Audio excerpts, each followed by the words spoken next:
Bonjour à tous, la semaine dernière on a vu les qualités gustatives de l'ail et aujourd'hui on va s'attarder aux qualités nutritives et santé de l'ail. On se retrouve donc chez Géraldine. Comme vous le voyez, j'ai mis ma tenue de sport parce qu'à mon avis il y a quelque chose qui va se passer aujourd'hui. Allez, on y va. Et bonjour. Bonjour Géraldine. Bonjour, tu vas bien? Ça va, écoute. On se dit bonjour comme ça, bonjour vu les comme ça, et voilà. Tu Content que tu nous accueilles aujourd'hui. Merci à toi. Géraldine. Donc tu es une grande sportive, est-ce que tu peux un petit peu nous expliquer qu'est-ce que tu fais, comment tu es active sur les réseaux, etc. Alors moi je suis une grande sportive entre guillemets, je fais faire du sport surtout. Oui. Donc moi je préfère dire éducateur sportif ou coach sportif, ce que tu veux. Je suis coach santé, donc je m'occupe du bien-être des gens. En particularité, donc j'ai plusieurs types, on va dire, de personnes qui viennent à mes cours. Donc j'ai des cours seniors, des cours très cardio, avec les HIIT, les Tabata, tous les trucs à la mode, un petit peu cross-training et crossfit aussi. Et puis je travaille aussi dans le bien-être, c'est-à-dire sur des cours un peu plus particuliers où les gens viennent vers moi parce qu'ils sont malades ou parce qu'ils reviennent de blessures. Et donc là, c'est du coaching un petit peu différent, mais de toute façon, l'idée, c'est le bien-être. Ok, mais je vois que tu as plein de compétences, mais il y en a une autre aussi qu'on souhaiterait aborder aujourd'hui, c'est le côté nutrition. Ouais. Donc pour toi, je pense que comme tous les sportifs, bien manger, c'est important. Aujourd'hui, on t'a apporté un petit peu d'ail. Ouais. Et donc, qu'est-ce qu'on pourrait faire donc, avec cette ail pour aujourd'hui? Alors, dans ma famille, on disait l'ail, c'est la vie, quoi. C'est avec ça qu'on reste en vie. Ma grand-mère, elle utilisait cette formule très souvent quand elle cuisinait l'ail. Moi, j'ai connu l'ail depuis toute petite. J'ai toujours cuisiné avec. Et dans toutes mes recettes, l'ail est intégré. Alors, on parlait de nutrition. Effectivement, l'ail a beaucoup de bienfaits. Donc, le premier bienfait qu'il a pour un sportif, si on aborde le sujet sportif, c'est qu'il est anti-inflammatoire. Donc, sachant ça, si on utilise l'ail quotidiennement dans son assiette, déjà, on contre un petit peu les inflammations qu'on peut avoir en pratiquant du sport, mobilisant un petit peu ses articulations un peu trop souvent. Donc, du coup, c'est un anti-inflammatoire assez puissant. Alors après, pour qu'il ait des vertus, on va dire, anti-cancérigènes, comme on entend, il faut l'utiliser à grosse dose. On est bien d'accord que ce n'est pas le quotidien qui va faire qu'on va guérir, hein, mais c'est le fait de l'utiliser à forte dose. Donc, quand je dis forte dose, il faudrait utiliser 4 boosts par jour. Pour ceci dit, ça se fait, hein, pour en utiliser le maximum des bienfaits. Donc il est c'est un vermifuge très puissant aussi pour les enfants. Donc, ma grand-mère, elle avait une petite anecdote là-dessus, elle disait ça tue les enfants qui ont les vers. Ça tue les enfants qui ont les vers. D'accord. C'est sa petite anecdote pour nous en faire manger. C'est sa façon à elle de nous dire qu'il fallait faire ça. Ouais. C'est un vermifuge puissant pour les adultes parce qu'il faut savoir que les vers, on en a tous. Ouais. Et que quand on en a trop, on a souvent mal au ventre, on a une espèce de gargouillement, etc.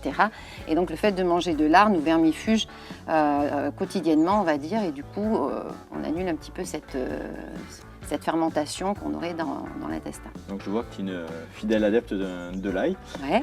Et donc aujourd'hui, tu ne nous as pas préparé une recette, mais donc 2 recettes. Curieux de voir ça. Allez, on y va? Allez, c'est parti. Let's go. Alors j'ai besoin d'aide, hein, c'est mieux de cuisiner à deux. Donc on va peler l'ail, tout simplement. Donc là c'est de l'ail frais de Purlin. Ouais. Est-ce que tu peux me dire quelle est la place de l'ail dans ton alimentation? Tout le temps, tous les jours. Cru, cuit? Cuit. Alors plus souvent cru que cuit parce que tout le monde le sait, enfin peut-être qu'il y en a qui ne le savent pas, quand on le fait cuire, il perd beaucoup de qualité nutritive et donc il vaut mieux éviter de le faire cuire. Il vaut mieux le mettre 20 minutes avant la fin de la cuisson par exemple. Alors je sais que c'est bon, hein, dans un gigot d'agneau, on le met à l'intérieur de l'agneau, ça donne du goût. Après il faut savoir ce qu'on veut. Soit on veut le goût, soit on veut la qualité nutritive. Donc si on veut la qualité nutritive, il faut éviter de le faire cuire trop longtemps. Voilà, c'est tout. Après, moi je le préfère frais parce qu'il a toute sa puissance, ses arômes. Sans être fort et piquant. Sans être fort et piquant. On est d'accord. Alors sur les recettes qu'on va voir, effectivement, l'ail a tout son intérêt, parce que sans l'ail, on ne peut pas faire les 2 recettes qui suivent.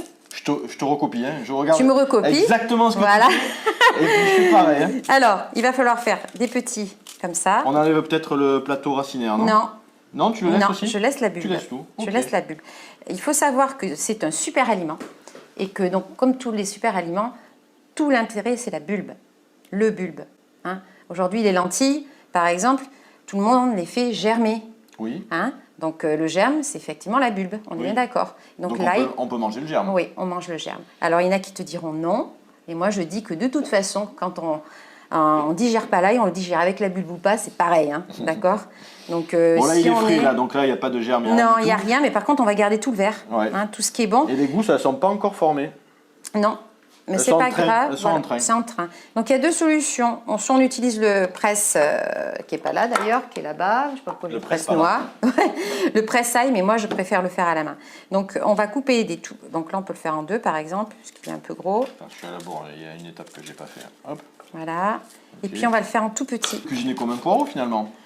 Ouais, on l'émince, Pas jusqu'en haut, on mais- l'émince le maximum.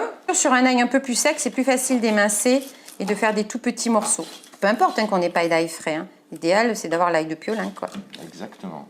Donc dis-moi si c'est vrai, parce que du coup, je peux poser des questions sur l'ail de Piolenc. C'est dans les deux sens. Voilà, on me dit que l'ail de Piolenc, c'est 2% de la production aujourd'hui.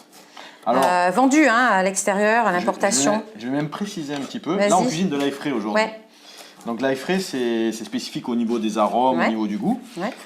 Et à Piolenc, on produit 40% de la production nationale d'ail frais. D'accord, ok, voilà. Voilà, donc ça représente beaucoup. Donc on insiste sur ça. Donc en général, c'est vrai qu'on produit 2% de la production nationale si on mélange l'ail sec et l'ail frais. D'accord. Et au niveau de la saisonnalité donc de l'ail, parlons-en, parce qu'on a de l'ail toute l'année en fait. Donc là, aujourd'hui, on a l'ail frais, mais qui devrait être au mois de juin. L'ail frais va arriver fin mai, début juin. Mhm. On va commercialiser de l'ail frais pendant environ 2 mois, D'accord, jusqu'à mi-juillet. Et ensuite, on va basculer sur l'ail sec.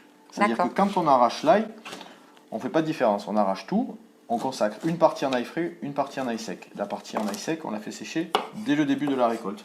d'accord. Sauf qu'on attend de la commercialiser, justement, qu'il soit sec.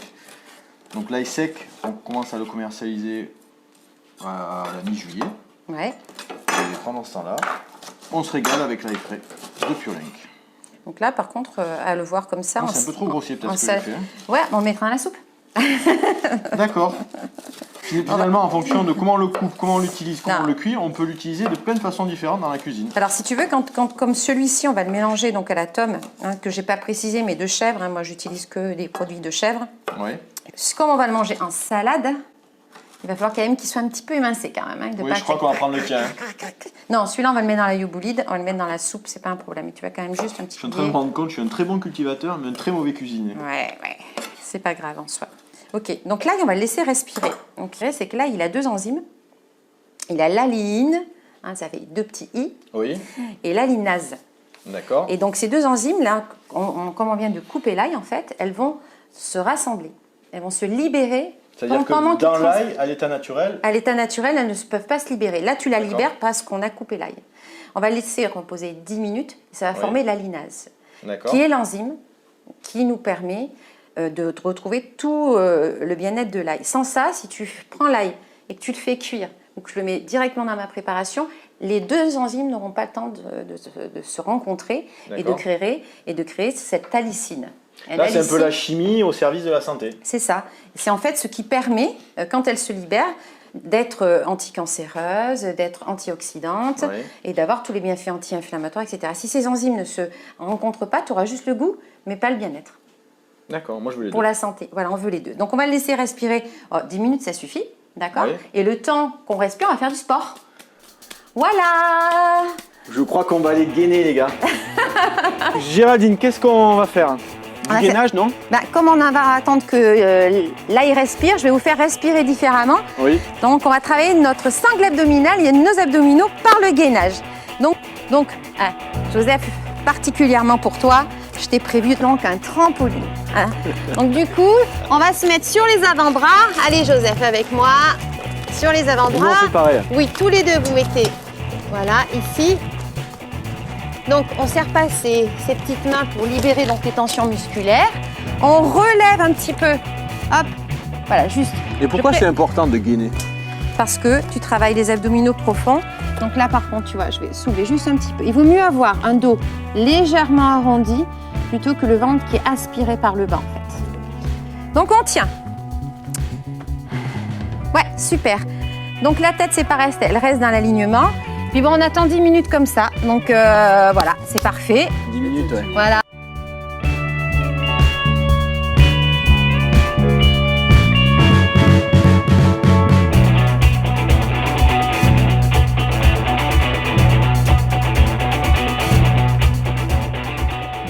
Libérer, si on serre les mains, on crée des tensions musculaires qui ne servent à rien. Donc les mains, hop. Ça va? On remonte sur les mains.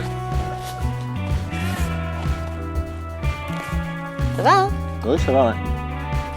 Et on inspire. Et on s'applaudit. Bravo l'équipe. Ça va comme ça, hein, Donc on fait... ça me plaît. Il faut faire ça tous les jours? Oui. Tous Alors, les jours? C'est quoi tous les jours? Le gainage, j'ai envie de dire, c'est un petit peu comme la course à pied, hein, il faut l'entretenir, donc il faut le faire tous les jours. D'accord. Avec un jour par semaine peut-être de repos, mais en même temps, ça tient que 5 minutes. 5 minutes de travail. Il n'y a pas besoin d'avoir forcément des tapis, pas besoin d'être en tenue de sport les pour faire cailloux, du c'est mieux. gainage. Il n'y a pas besoin d'être à l'extérieur, on peut le faire à l'intérieur, on peut le faire entre midi et 2. Enfin, c'est un truc très facile à faire, il faut juste un peu de mental. C'est tout pour se dire, il faut le faire tous les jours. Merci. Et voilà! Merci. On va mettre... Je presse tout là? Ouais, tu presses tout. Tu presses un maximum, je te dirais stop. Juste pour la texture en bouche. Et puis nous, on va mettre l'ail grossier. On va le mettre dans l'eau bouillante. Donc j'ai fait bouillir 1 litre d'eau. Et on va le laisser le temps de faire la tome. Les tomes en salade. Donc ça s'appelle la tome en salade. À ne pas confondre avec le foujou.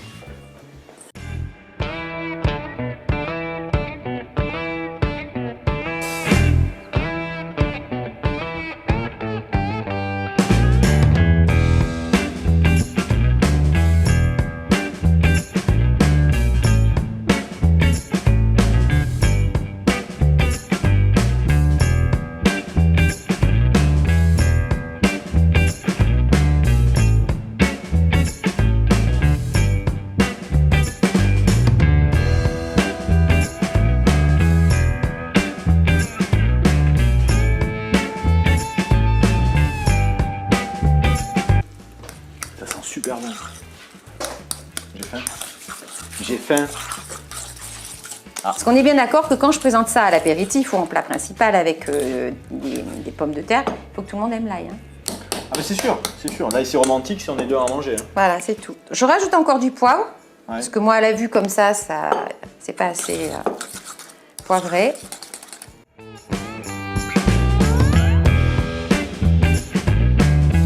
On peut rajouter Allez, tout. on va- On peut tout mettre. Voilà, on a dit que, attention, on a dit il est bien fait. Et là, donc du coup, je pense qu'il est parfait.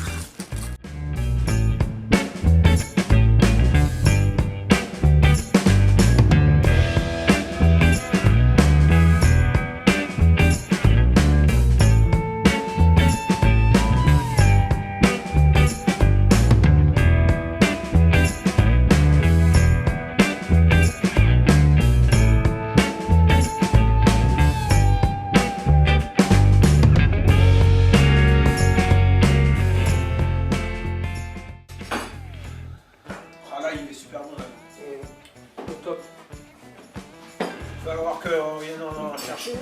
Géraldine, Oui, oui, vous pouvez venir en chercher, il n'y a pas de souci. À partir de fin juin, il y en a disponible à l'entreprise. Ouais.